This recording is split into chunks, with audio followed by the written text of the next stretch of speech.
কার্তিক মাস দামোদর মাস বা নিয়ম সেবার মাস, যেই মাসে একটি পুণ্যকর্ম করলে আপনি 1000 পুণ্যকর্মের ফল লাভ করতে পারেন। এই মাসে আপনি যদি সকালবেলা স্নান করেন, মন্দির পরিক্রমা করেন, তাহলে সহস্র গাভী দানের ফল সহ শত শত অশ্বমেধ যজ্ঞের ফল লাভ করতে পারেন।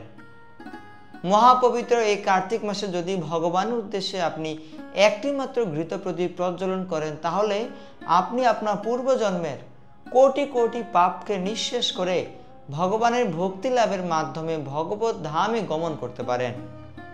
সেই সাথে আপনার কোনো পূর্বপুরুষ যদি এখন নরক যন্ত্রণা ভোগ করে থাকে, তাহলে আপনি যদি ভগবানকে নিবেদিত প্রদীপ সেই পূর্বপুরুষ উদ্দেশ্যে নিবেদন করেন, তাহলে সে পূর্বপুরুষগণ নরক থেকে মুক্ত হতে পারেন। সুপ্রিয় ভক্তবৃন্দ, হরে কৃষ্ণ। সকলকে গুরুত্বপূর্ণ একটি ভিডিওতে সুস্বাগতম জানাচ্ছি। আমি সুখদা বলাই দাস।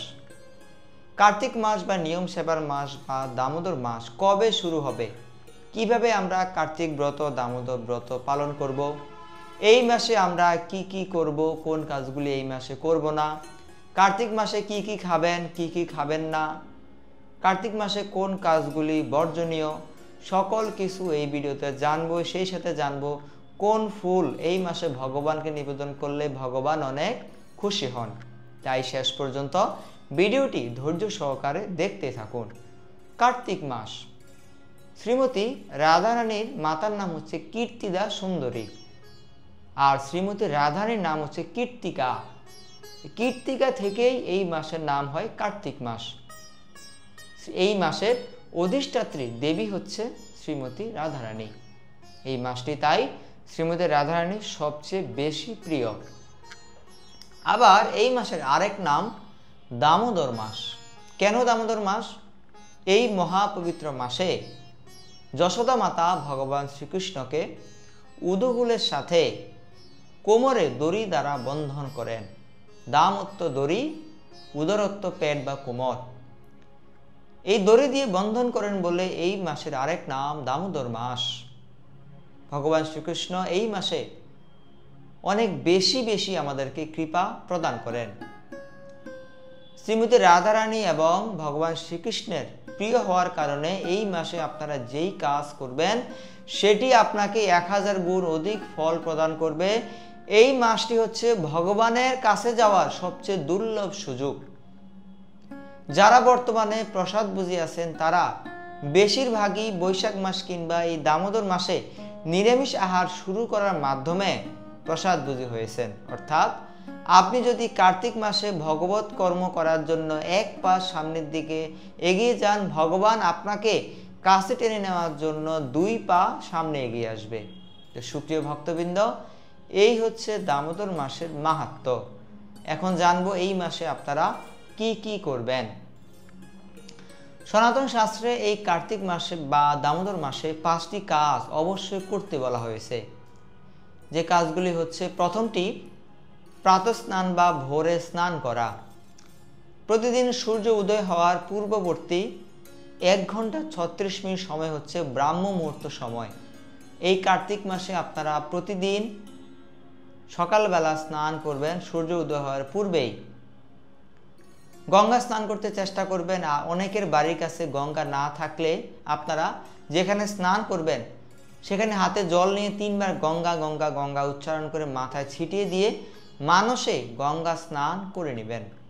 তারপর হচ্ছে তুলসী সেবা করা।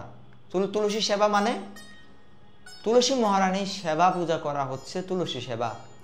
স্নান করার পর আপনারা তুলসী মূলে জল সিঞ্চন করবেন, তুলসী পরিক্রমা করবেন, নতুন করে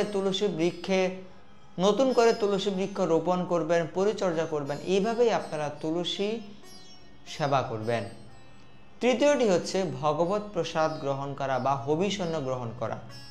যারা সারা বছর ধরে আমিষ আহার করেন বা আমিষ ভোজী আছেন, আপনারা নিরামিষ ভোগ ভগবানকে নিবেদন করে কৃষ্ণ প্রসাদ হিসেবে গ্রহণ করবেন। মাসকলাই বর্জন করবেন এবং সকল রকমের সবজি আপনারা ব্যবহার করতে পারেন। আর যারা সারা বছর ধরে মহাপ্রসাদ গ্রহণ করেন এবং এই কার্তিক বা দামোদর মাসে হবিষণ্য গ্রহণ করতে ইচ্ছুক, আপনারা আতপ চাল, তারপর মুগ ডাল, সন্দুক লবণ পেঁপে এবং কাঁচকলা দিয়ে রন্ধন করে ভগবানকে নিবেদন করে সেই এক সিদ্ধ বা হবিষণ্য মহাপ্রসাদ গ্রহণ করে এই মাসটি পালন করতে পারেন। কোনো প্রকার তৈল কিংবা মশলা আপনারা এই মাসে ব্যবহার করবেন না, আপনারা ঘি ব্যবহার করতে পারেন। এর পরবর্তীতে চতুর্থ কাজটি হচ্ছে ভগবানের উদ্দেশ্যে প্রদীপ প্রজ্বলন করা। প্রদীপ প্রজ্বলন বিষয়ে শাস্ত্রে এত মাহাত্ম্য বর্ণনা করা হয়েছে যে সকল কিছু বলতে গেলে আমাকে নতুন একটি ভিডিও লাগবে শুধুমাত্র এই প্রদীপ প্রজ্বলনের মাহাত্ম্য বর্ণনা করার জন্য। পরবর্তী ভিডিওতে আমরা এই প্রদীপ প্রজ্বলনের মাহাত্ম্য সহ কিভাবে প্রদীপ প্রজ্বলন করবেন, প্রদীপ প্রজ্বলন করলে কি হয়, সকল কিছু জানাতে চেষ্টা করব। সংক্ষেপে কিছু কথা বলি, তা হচ্ছে এই দামোদর মাসে আপনারা ভগবানকে ঘৃত প্রদীপ অর্পণ করবেন। মাটির পাত্র কিংবা কলা পাতার খোলের মধ্যে সলতে দ্বারা ঘি দিয়ে চুবিয়ে বা তিলের তৈল দিয়ে চুবিয়ে তারপর সেটিকে প্রজ্বলন করে ভগবানের উদ্দেশ্যে প্রজ্বলন করবেন। ভগবান দামোদর উদ্দেশ্যে যে ব্যক্তি এই মাসে ঘৃত প্রদীপ প্রজ্বলন করবেন তিনি তার পূর্বের কোটি জন্মের পাপকে নিঃশেষ করতে পারেন। সেই সাথে ভগবত প্রেম লাভ করার মাধ্যমে ভগবানের পরম ধাম লাভ করতে পারেন। ভগবানকে নিবেদিত প্রদীপ আপনি আপনার পূর্বপুরুষের উদ্দেশ্যে নিবেদন করতে পারেন। আপনার কোনো পূর্বপুরুষ যদি এই মুহূর্তে নরক যন্ত্রণা ভোগ করে থাকেন তিনি এই প্রদীপের কারণে নরক থেকে মুক্ত হতে পারেন। এবং সর্বশেষ যে কাজটি আপনারা করবেন তা হচ্ছে কার্তিক মাস সমাপনী উৎসব পরে অর্থাৎ দামোদর মাসের শেষ দিন আপনারা ব্রাহ্মণ বৈষ্ণবদের নিমন্ত্রণ করে ভোজনের ব্যবস্থা করবেন। কিভাবে?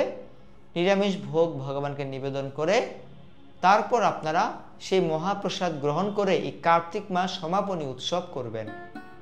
সুপ্রিয় ভক্তবৃন্দ, এতক্ষণ জানলাম কি করবেন, এখন জানবো কবে শুরু হবে এই কার্তিক মাস বা দামোদর মাস, কবে থেকে আপনারা এই ব্রতটি পালন করবেন। অনেকেই দুর্গাপূজা পরবর্তী আশ্বিন মাসের শুক্লপক্ষের একাদশী থেকে কার্তিক মাসের শুক্লপক্ষের একাদশী বা কার্তিক মাসের শেষ দিন পর্যন্ত পালন করে থাকেন। তবে বেশিরভাগ সনাতনীরাই লক্ষ্মী পূর্ণিমার দিন থেকে রাস পূর্ণিমা পর্যন্ত এই কার্তিক মাস দামোদর ব্রত বা কার্তিক ব্রত পালন করেন। এবার লক্ষ্মী পূর্ণিমার দিনটি হচ্ছে 7ই অক্টোবর, তাই আপনারা 7 অক্টোবর থেকে এই কার্তিক ব্রত বা দামোদর ব্রত শুরু করতে পারেন এবং এই ব্রত সমাপ্ত করবেন রাস পূর্ণিমা দিন অর্থাৎ 5ই নভেম্বর। সুপ্রিয় ভক্তবৃন্দ, এতক্ষণ আমরা এই কার্তিক ব্রত বা দামোদর ব্রতের তিথি এবং সময় জানলাম। এখন জানবো এই মাসে আপনারা কোন কাজগুলি বর্জন করবেন, কি করবেন না। ভগবানের অত্যন্ত প্রিয় এই মাস, এটি আপনারা কয়েকবার শ্রবণ করলেন, তাই এই মাসে আপনারা কোনোভাবে আমিষ আহার করবেন না, দ্রুত ক্রীড়ায় যুক্ত হবেন না অর্থাৎ তাস পাশা জুয়া খেলবেন না। এই কার্তিক মাসে আপনারা অবৈধ সঙ্গ বা যে কোনো রকমের যৌন সঙ্গ আপনারা বর্জন করবেন, মিথ্যা কথা পরিহার করবেন, কারোর সমালোচনা করবেন না, কারোর সাথে অন্যায় আচরণ করবেন না। এই কাজগুলি থেকে আপনারা সম্পূর্ণ রকমে বিরত থাকবেন। সুপ্রিয় ভক্তবৃন্দ, আপনারা সকলেই এই কার্তিক মাসটি ভক্তি সহকারে পালন করুন। এই মাসে ভগবানের ভক্তি লাভের জন্য খুব দুর্লভ সুযোগ। এই মাসকে বলা হয় ডিসকাউন্টের মাস। যা করবেন তা আপনাকে 1000 গুণ অধিক ফল প্রদান করবে। তো দেখা হবে অন্য ভিডিওতে। আমি সুগতা বলাই দাস আপনাদের কাছ থেকে বিদায় নিচ্ছি। হরে কৃষ্ণ।